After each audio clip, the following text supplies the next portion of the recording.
Indian political തോട്ടിലെ ഒന്നാമത്തെ മൊഡ്യൂളായ ഇന്ത്യയിലെ നവോത്ഥാനം എന്ന ഒന്നാമത്തെ മൊഡ്യൂളിനെ കുറിച്ചാണ് നമ്മൾ പറഞ്ഞുകൊണ്ടിരിക്കുന്നത്. അതിൽ രാജാറാം മോഹൻ റോയിയെക്കുറിച്ചും ജ്യോതിബ ഫൂലെയെക്കുറിച്ചുമൊക്കെ നമ്മൾ പറഞ്ഞു. ഇനി നമ്മൾ പറയുന്നത് സ്വാമി വിവേകാനന്ദനെ കുറിച്ചാണ്. സ്വാമി വിവേകാനന്ദൻ ഇന്ത്യയിലെ നവോത്ഥാന ചിന്തയിലെ വളരെ പ്രധാനപ്പെട്ട വ്യക്തിയായിരുന്നു. ഹിന്ദുമതത്തിലെ നവോത്ഥാന പ്രക്രിയ യഥാർത്ഥത്തിൽ രാജാറാം മോഹൻ റോയിൽ നിന്ന് ആരംഭിച്ച് വിവിധ പ്രസ്ഥാനങ്ങളിലൂടെ വ്യക്തികളിലൂടെയും അത് തുടർന്നുകൊണ്ടേയിരിക്കുന്നു. സ്വാമി ദയാനന്ദ സരസ്വതിയുടെ ആര്യ സമാജം, ജ്യോതിറാം ഫുലെയുടെ സത്യസോജക് സമാജം, അങ്ങനെ തുടങ്ങിയിട്ടുള്ള ഓരോ പ്രസ്ഥാനങ്ങളിലൂടെ അത് വികസിച്ചുകൊണ്ടിരുന്നു. അതിൻ്റെ തുടർച്ചയിലാണ് ഹിന്ദു സമൂഹത്തിൻ്റെ നവീകരണത്തിലും പുനർജീവനത്തിലും പ്രധാന പങ്ക് വഹിച്ചുകൊണ്ട് സ്വാമി വിവേകാനന്ദൻ കടന്നു വരുന്നത്. 1863 ജനുവരി 20 കൊൽക്കത്തയിൽ നരേന്ദ്രനാഥ് ദത്ത എന്ന പേരിൽ ജനിച്ച സ്വാമി വിവേകാനന്ദൻ വൈദികവും വേദാന്തപരവുമായ പാരമ്പര്യങ്ങൾ, പ്രത്യേകിച്ച് അദ്വൈത വേദാന്തം എന്നിവയാൽ ചെറുപ്പത്തിലെ സ്വാധീനിക്കപ്പെട്ടിരുന്നു. അതോടൊപ്പം യൂറോപ്യൻ ശാസ്ത്രചിന്ത, ലിബറലിസം, ജനാധിപത്യ ആശയങ്ങൾ എന്നിവയും അദ്ദേഹത്തെ പ്രചോദിപ്പിച്ചിരുന്നു. വിവേകാനന്ദൻ്റെ ജീവിതാനുഭവങ്ങൾ, രാമകൃഷ്ണ പരമഹംസനുമായുള്ള ബന്ധം, ഇന്ത്യയിലുടനീളം നടത്തിയ വിപുലമായ യാത്രകൾ എന്നിവയിൽ നിന്നാണ് വിവേകാനന്ദൻ്റെ തത്വചിന്ത രൂപപ്പെടുത്തിയത്. സമൂഹത്തോടുള്ള നിസ്വാർത്ഥ സേവനത്തിനും സത്യാന്വേഷണത്തിനും ഊന്നൽ നൽകി വിവേകാനന്ദൻ ശ്രീരാമകൃഷ്ണ മിഷൻ സ്ഥാപിച്ചു. പാശ്ചാത്യ ആശയങ്ങളുടെ അനുകരണം നിരസിച്ച അദ്ദേഹം ഇന്ത്യൻ സാംസ്കാരികവും സാമൂഹികവുമായ ആത്മീയവുമായ ഉണർവിൻ്റെ പാതയിലേക്കാണ് നയിച്ചത്. വിവേകാനന്ദൻ്റെ ജീവിതത്തെയും അതിനുശേഷവും ഹിന്ദുമതത്തിൻ്റെ നവോത്ഥാനത്തിൽ അദ്ദേഹം സ്ഥാപിച്ച ശ്രീരാമ മിഷൻ ഒരു നിർണായകമായ പങ്കുവഹിച്ചു. നമുക്ക് അദ്ദേഹത്തിൻ്റെ ദേശീയതയെക്കുറിച്ചുള്ള കാഴ്ചപ്പാട് നോക്കാം. അദ്ദേഹത്തിൻ്റെ ഏറ്റവും പ്രധാനപ്പെട്ട കാഴ്ചപ്പാട് നിലനിൽക്കുന്നത് നാഷണലിസവുമായി ബന്ധപ്പെട്ടാണ്. ഇന്ത്യയുടെ ആത്മീയവും ഭൗതികവുമായ ഭൂപ്രകൃതിയിലെ ഉന്നതനായ വ്യക്തിയായിരുന്ന സ്വാമി വിവേകാനന്ദന് ദേശീയതയെക്കുറിച്ച് ആഴത്തിലുള്ള വീക്ഷണങ്ങളുണ്ടായിരുന്നു. അത് തലമുറകളെ പ്രചോദിപ്പിച്ചിരുന്നു. ദേശീയതയെക്കുറിച്ചുള്ള അദ്ദേഹത്തിൻ്റെ വീക്ഷണം ഇന്ത്യയുടെ സാംസ്കാരികവും ആത്മീയവും ചരിത്രപരവുമായ സത്തയിൽ ആഴത്തിൽ വേരൂന്നിയതാണ്. വിവേകാനന്ദൻ്റെ ദേശീയതയെക്കുറിച്ചുള്ള ദർശനം കേവലം രാഷ്ട്രീയ അതിരുകൾക്കപ്പുറത്തേക്ക് പോയി അത് രാജ്യത്തിൻ്റെ സ്വത്വം, രാജ്യത്തിൻ്റെ പൈതൃകം, രാജ്യത്തിൻ്റെ സാധ്യതകൾ എന്നിവയെക്കുറിച്ചുള്ള സമഗ്രമായ ധാരണ ഉൾക്കൊള്ളുന്നതാണ്.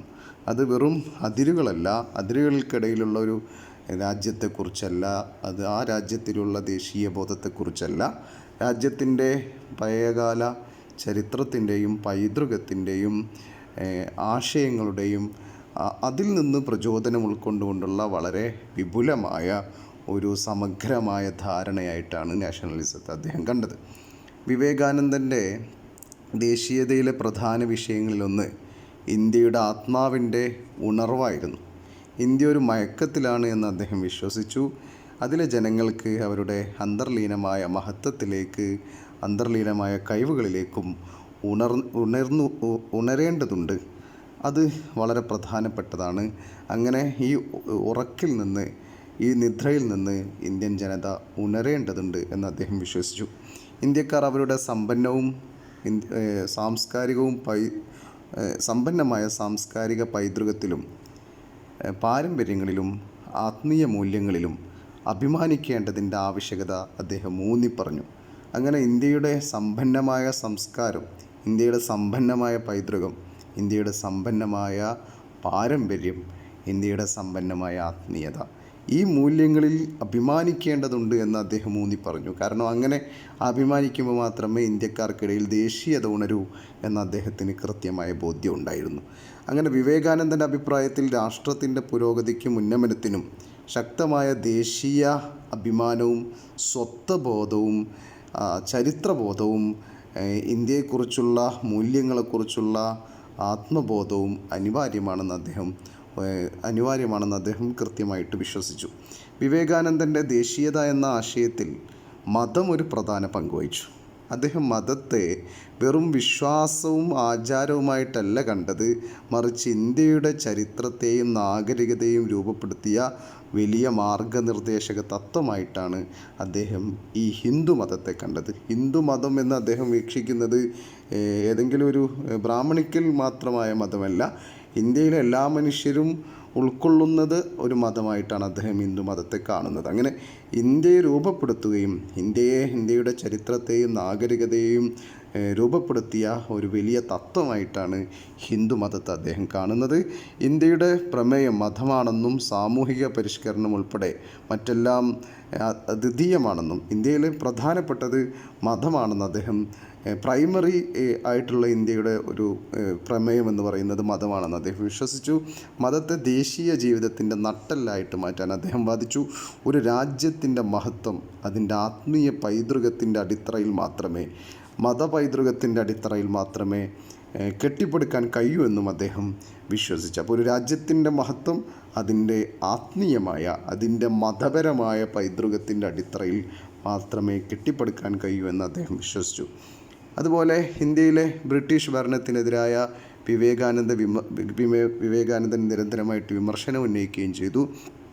ഈ ബ്രിട്ടീഷ് ഭരണം ഇന്ത്യയെ ആത്മവിശ്വാസത്തെയും ഇന്ത്യക്കാരുടെ ആത്മാഭിമാനത്തെയും ഇല്ലാതാക്കിയെന്ന് അദ്ദേഹം കൃത്യമായിട്ട് പറഞ്ഞു. ഇന്ത്യൻ കർഷകരുടെയും ഇന്ത്യയിലെ തൊഴിലാളികളുടെയും ദാരിദ്ര്യത്തിന് കാരണം ബ്രിട്ടീഷുകാരുടെ ചൂഷണാത്മകമായ സാമ്പത്തിക നയങ്ങളാണ് എന്ന് അദ്ദേഹം പറഞ്ഞു. വിവേകാനന്ദൻ ബ്രിട്ടീഷ് കൊളോണിയലിസത്തെ ഇന്ത്യയുടെ പുരോഗതിക്ക് തടസ്സമായി കാണുകയും ഇന്ത്യക്കാർക്ക് സ്വാതന്ത്ര്യം നൽകണമെന്ന് ആഹ്വാനം ചെയ്യുകയും ചെയ്തു.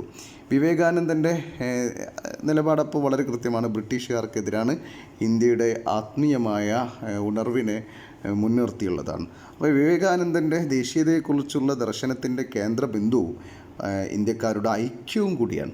ഇന്ത്യക്കാർ ഐക്യത്തോടെ നിലനിൽക്കണമെന്ന് അദ്ദേഹം കൃത്യമായിട്ട് പറയുന്നുണ്ട്. എല്ലാ ഇന്ത്യക്കാർക്കിടയിലും സാഹോദര്യത്തിൻ്റെയും സമത്വത്തിൻ്റെയും മനോഭാവം വളർത്തിയെടുത്ത് താഴ്ന്ന വിഭാഗങ്ങളെ ഉയർന്ന തലത്തിലേക്ക് ഉയർത്തിക്കൊണ്ടുവന്ന് എല്ലാവരെയും ഒരുമിപ്പിച്ച് നിർത്തണമെന്ന്, ഐക്യത്തോടെ നിർത്തണമെന്ന്, അങ്ങനെ ഉണ്ടെങ്കിൽ മാത്രമേ ദേശീയ ഉണർവുണ്ടാവുകയുള്ളൂ എന്നും അദ്ദേഹം കൃത്യമായിട്ട് പറയുന്നുണ്ട്.